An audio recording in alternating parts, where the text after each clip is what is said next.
Good morning, dear student. I am Nirmala Parihar. Welcome you in this online class. एक बार फिर से आपका स्वागत है हमारी ऑनलाइन क्लास में। तो डियर स्टूडेंट्स, आई होप आपने अपना जो प्रोजेक्ट वर्क है वो कंप्लीट कर लिया होगा और बिफोर 5 डेट्स जो है आप अपना प्रोजेक्ट वर्क यहाँ पर सबमिट कर लोगे। तो डियर स्टूडेंट्स, मैं आपको फिर से बता दूं कि हमारी जो एग्जाम से पहले before the exam we already finished our 8th chapter from Hindi textbook. Okay, so today we will start our 9th chapter प्रकृति की शोभा। आज हम हमारा 9वां चैप्टर जो है पार्ट प्रकृति की शोभा उसको पढ़ेंगे, जो कि है आपकी एक कविता। तो चलिए शुरू करते हैं हमारा 9वां chapter. So please all of you take your textbook in your hand. Otherwise जो कविता है वो आपको समझ में नहीं आएगी, क्योंकि कविता का जो है वो उसको पढ़ना नहीं, उसको भावार्थ उनको समझना पड़ता है। क्योंकि जितने भी क्वेश्चंस होते हैं कविता के बेस पर वो सब उसके अंदर उनके आंसर जो है भावार्थ से ही रिलेटेड होते हैं। ये ऐसे नहीं लिखने पड़ते हैं, भावार्थ लिखना पड़ता है। ठीक है, तो चलिए शुरू करते हैं। प्रकृति की शोभा। सबसे पहले प्रकृति की शोभा पढ़ने से पहले बेटा मैं आपको बता दूं, प्रकृति का मतलब होता है नेचर। हमारे जो भगवान ने हमारे आसपास इतनी सुंदर जो हमारी नेचर दे रखी है उसको कहते हैं प्रकृति। और प्रकृति कितनी सुंदर है ये आप अच्छे से भली भांति जानते हो। तो इस सुंदर सरल कविता द्वारा प्रकृति को ईश्वर की अप्रतिम जो संरचना बताया है, मतलब भगवान की सबसे जो प्यारी संरचना है वो है हमारी प्रकृति, है ना। ईश्वर की अभिव्यक्ति इस मनोरम ईश्वरीय उपहार के प्रत्येक अवयव से होती है। यानी इस प्रकृति का प्रत्येक जो चीज है वो हमारी किसने बनाई है? भगवान ने बनाई है। तो भगवान तो एक सुंदर सो है, सुंदर उपहार दिया हुआ है हमें, है जो है कि प्रकृति, और हमें इसकी रक्षा और सुरक्षा करनी चाहिए। तो चलिए कविता शुरू करते हैं। ध्यान लगाकर जो तुम देखो इस जग की सुगराई को, बात बात में पाओगे तुम ईश्वर की चतुराई को। ध्यान से देखिए। आप कभी कभी देखिए, जब आप इस भागदौड़ वाली दुनिया से बहुत ज्यादा परेशान हो जाते हैं तो आप कहीं बगीचे में जाके गार्डन में एकांत में बैठना पसंद करते हैं, या बड़े लोग, आप नहीं, आप बच्चे हो, आपको खेलने में इंटरेस्ट होता है, लेकिन बड़े लोगों के साथ ऐसा बहुत होता है जो रोज की भागदौड़ वाली जिंदगी से इतने परेशान और उठ जाते हैं कि वो अकेले जाके प्रकृति की गोद में बैठना पसंद करते हैं। आजकल आप जानते हो कि लोग वैकेशन में कहाँ जाना पसंद करते हैं? हिल स्टेशन पे जाना पसंद करते हैं। क्यों? हिल स्टेशन पे क्या होता है? हिल स्टेशन पे प्रकृति की जो है बहुत सुंदर संरचना वहां दिखाई देती है। बर्फ होते हैं, पहाड़ होते हैं, हरियाली होती है, और लोग जहाँ पे हरियाली और पहाड़ और बर्फ ज्यादा होती है वहीं जाना पसंद करते हैं। क्यों जाना पसंद करते हैं? क्योंकि प्रकृति की गोद में उनको आनंद मिलता है ना। तो आप ध्यान से जब इस प्रकृति को देखोगे तो आप देखोगे कि कितने सुंदर इस प्रकृति को भगवान ने बनाया है। ये सब भांति के पक्षी, ये रंग बिरंगे फूल, यह वन लहलहली लता, वह नव कलिका शोभा की मूल। ये सब भांति भांति के पक्षी। भांति भांति का मतलब क्या होता है बेटा? अलग। भांति भांति यानी कि अलग अलग, डिफरेंट डिफरेंट, है ना। तो डिफरेंट डिफरेंट पक्षी आपने देखे हैं दुनिया में कितने पक्षी हैं? शायद में भी आपने कभी जिंदगी में काउंट भी नहीं किए होंगे, या कहीं भी ऐसे किसी बुक में कोई डिजिट भी नहीं आई होगी और पढ़ने में नहीं आया होगा कि आपको कहीं ऐसा लगे कि मतलब इतने सारे पक्षी हमारी दुनिया में। एक फिक्स क्वांटिटी कभी नहीं है, फिक्स डिजिट कभी भी नहीं है किसी पक्षी की, क्योंकि इतने ज्यादा पक्षी है कि हम किसी को कहीं कभी नहीं पता कि कितने हैं। तो इतने सारे पक्षी हैं हमारी इस दुनिया में। किसने बनाया? सबको संरचना किसने दी है? उस ईश्वर ने दी है ना। ये सब रंग बिरंगे फूल और फ्लावर्स। कितने फ्लावर्स होते हैं? इतने फ्लावर्स होते हैं कि आधे से ऊपर तो हमने देखे भी नहीं होंगे। इतने कलर कलर के फूल है, कितने प्यारे प्यारे कलर होते हैं। तो उन सबको डिफरेंट डिफरेंट कलर किसने दिए? भगवान ने दिए, है ना। यह वन लहलहरी लता, ये मतलब वन का मतलब होता है जंगल, घने जंगल। लहलही लता मतलब तरह तरह की बेले। बेले बात जानते हो ना? बेले वो होती है जो ऊपर की तरफ चढ़ती है पौधों में, है ना। पौधे लगाते हैं तो ऊपर की तरफ जो चढ़ती है उसको बेल कहते हैं। जैसे आपके घर में होगी मनी प्लांट, वो भी एक बेली है। तो बेले डिफरेंट डिफरेंट टाइप की क्या होती है? बेले होती है। वह नव कलिका शोभा की मूल। नव कलिका, नई कली। जब आप देखते हो सुबह सुबह देखना आपके गमले वगैरह घर में होंगे, प्लांट्स होंगे, तो फ्लावर्स होते हैं। फ्लावर्स जो होते हैं पहले क्या होते हैं? वो कली होते हैं, यानी बंद कली होते हैं, एकदम नई नई निकलती है। उसके बाद एक दो दिन में वो अपने जो है ना फूल वाले रूप में आते हैं। तो नव कलिका की मतलब नव कलिकाएं भी उगती है ना। उनकी शोभाएं कितनी सुंदर लगती है। फिर हम नेक्स्ट हमारा, ये नदियां ये झील सरोवर, कमलों पर भौरों की गूंज, बड़े सुरीले बोलों से यह गूंज रही है बेलों की गूंज। देखो देखे होंगे आपने, नदियां, इतनी नदियां हैं दुनिया में, कितनी नदियां हैं, एक हमारे राजस्थान में ही ले लो, इतनी नदियां हैं, है ना। तो पूरी दुनिया में तो कितनी नदियां होंगी, तो इतनी सारी हमारी नदियां हैं, झीलें हैं, सरोवर है, सब प्रकृति की गोद में ही है और सब प्रकृति का एक हिस्सा है।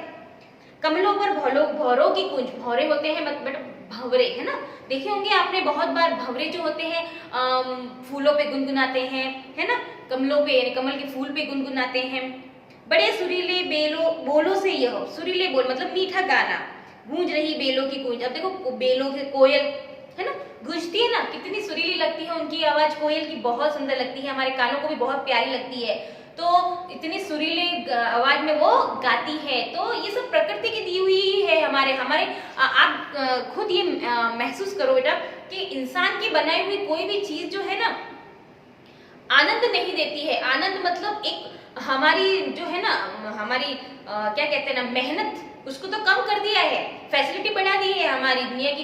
इंसान ने जितनी भी चीजें बनाई उससे हमें बहुत सारी फैसिलिटीज मिली है, लेकिन एक शांति और एक आनंद जो है वो सिर्फ भगवान की बनाई हुई चीजों से ही आ सकता है, यानी कि ईश्वर की दी हुई इस प्रकृति की गोद में ही हमें मिलता है ना।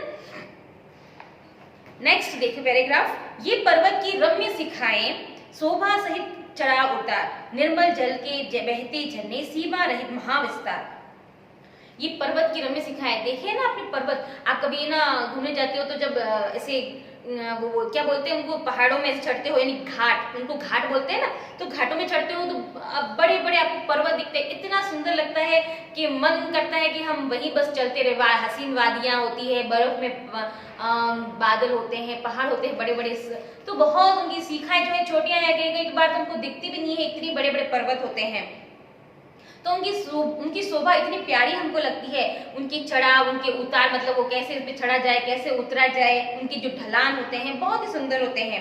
निर्मल जल के बहते बहते झरने, और उन पहाड़ों से क्या गिरते हैं, झरने गिरते हैं। मोस्टली बारिश के दिनों में तो उन पहाड़ों से क्या गिरते हैं, झरने, जो दिखने में इतने सुंदर लगते हैं और उनकी आवाज भी इतनी सुंदर लगती है कि स्पेशल लोग जो है उनको देखने के लिए उनके पास जाते हैं। तो प्रकृति जो है ना, उनको किसी ने बनाया नहीं, इंसान ने नहीं बनाया, वो खुद अपने आप सजती सवरती है और हमको आकर्षित करती है और हमको आनंद देती है। नेक्स्ट है, हर प्रकार की ऋतु का आना, नित नवीन शोभा के संग, पाकर समय वनस्पति फलना, रूप बदलना रंग बिरंग। देखिए प्रकृति अपने आप हर ऋतु बदलती है, बदलती नहीं बदलती है। देखो अभी क्या विंटर यानी सर्दी का मौसम चल रहा है, उससे पहले क्या था, गर्मी का मौसम, उसके बाद अभी सर्दी के बाद फिर क्या आ जाएगी वापस, गर्मी, फिर बारिश। इस तरह से जो है ऋतुएं है ना वो बदलती रहती है। तो ऋतुएं हम नहीं बदलते हैं, इंसान की इतनी नहीं है कैपेसिटी कि वो ऋतुएं बदले, है ना। ये सब ऋतुएं कैसे कौन बदलता है, प्रकृति खुद बदलती है। और प्रकृति खुद बदलती है यानी कि हमारे ईश्वर बदलते हैं, हमारे भगवान बदलते हैं, जिन्होंने प्रकृति बनाई है। और प्रकृति में ऋतुएं अपने आप इंसान के अनुसार बदलती रहती है, क्योंकि देखिए अगर एक जैसा मौसम रहेगा तो कुछ भी संभव नहीं है। जैसे आप देख लो कि गर्मी अगर एक जैसी पड़ती रहेगी तो सर्दी की फसलें कहाँ से आएगी, है ना, सर्दी की सब्जियां कहाँ से आएगी। आप होते हैं ना, सर्दी में अलग सब्जियां आती है, सर्दी में अलग फसलें पैदा होती है, गर्मियों में अलग होती है।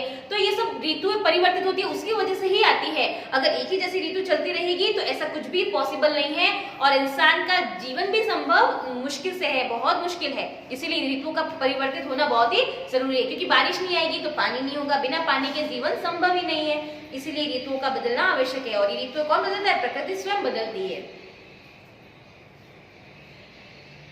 सूर्य चंद्र की शोभा अद्भुत, बारी बारी से आना दिन रात, यो अनंत तारा मंडल से सज जाना रजनी का गात।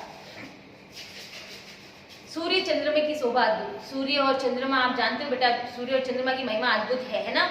कोई उनको कुछ भी नहीं कर सकता, उनको जाके टच भी नहीं कर सकता, वो अपने आप में अद्भुत है ना। तो उनका आना और जाना ये भी क्या प्रकृति का एक हिस्सा है। अगर सूर्य ऑल टाइम सूर्य रहेगा तो क्या जीवन संभव है, बिल्कुल भी नहीं, है ना। क्या ऑल टाइम चंद्रमा रहे और सूर्य दिखाई ही न दे 3-4 दिन तक, आपको कितना अजीब लगता है। एक दिन पूरे दिन सूर्य ग्रहण होता है तो आपको कितना अजीब लगता है, आपकी बॉडी भी पेन करने लगती है, मतलब आपको अटपटा सा लगता है ना। तो सूरज का भी आना जरूरी है और चांद का भी आना जरूरी है। तो ये सब प्रकृति ने अपने आप फिक्स कर रखा है कि कब सूर्य जाएगा और कब चंद्र जाएगा, है ना। तो ये सब बारी बारी से आना जो है प्रकृति का ही हिस्सा है। और अनंत तारामंडल से सज जाना रजनी का गात। और अगर रात को तारे दिखाई न दे तो आपकी रात जो है बिल्कुल अंधेरी हो जाएगी। तो तारों का प्रकाश, चांद का प्रकाश से रजनी जो है, रजनी रात को बोलते हैं, तो रात कितनी सुंदर दिखाई देती है। यह समुद्र की पृथ्वी तल पर छाया जो जलमय विस्तार, उनमें से मेघों के मंडल हो उत्पन्न अनंत अपार। इसमें बोला गया है बेटा समुद्र के बारे में। सीधी सी बात बताओ कि समुद्र की पृथ्वी तल पर, इस पृथ्वी पर कितनी बड़ी पृथ्वी है हमारी, इस पृथ्वी पर इतना बड़े बड़े समुद्र है, आपने शायद देखे भी नहीं होंगे बट सुना जरूर होगा। प्रशांत महासागर है, हिंद महासागर है, अटलांटिक महासागर है, आर्कटिक महासागर है। इतने बड़े बड़े महासागर है कि हम अगर एक छोर पे खड़े हो तो दूसरे छोर हमको दिखाई भी नहीं देता है। तो इतने बड़े बड़े महासागर इस प्रकृति में समाये हुए हैं। तो प्रकृति उन सबको क्या है, एक बैलेंस बनाकर रखती है, वरना इतना ज्यादा पानी तो पूरी मतलब पृथ्वी डूब जाए।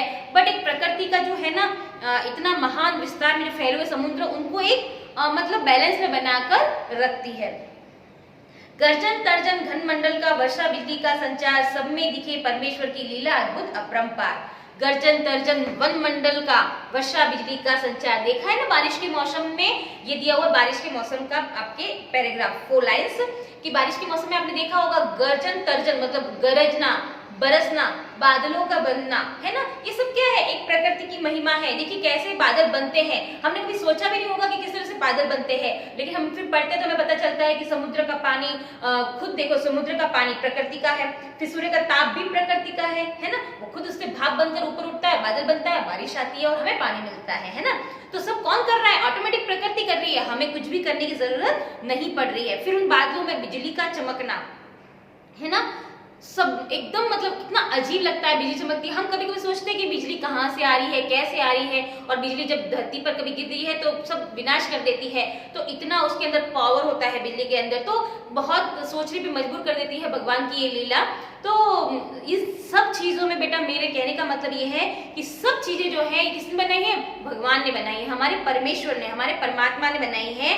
तो प्रकृति में हमको उसी परमेश्वर और उसी परमात्मा की जो है वो झलक दिखाई देती है।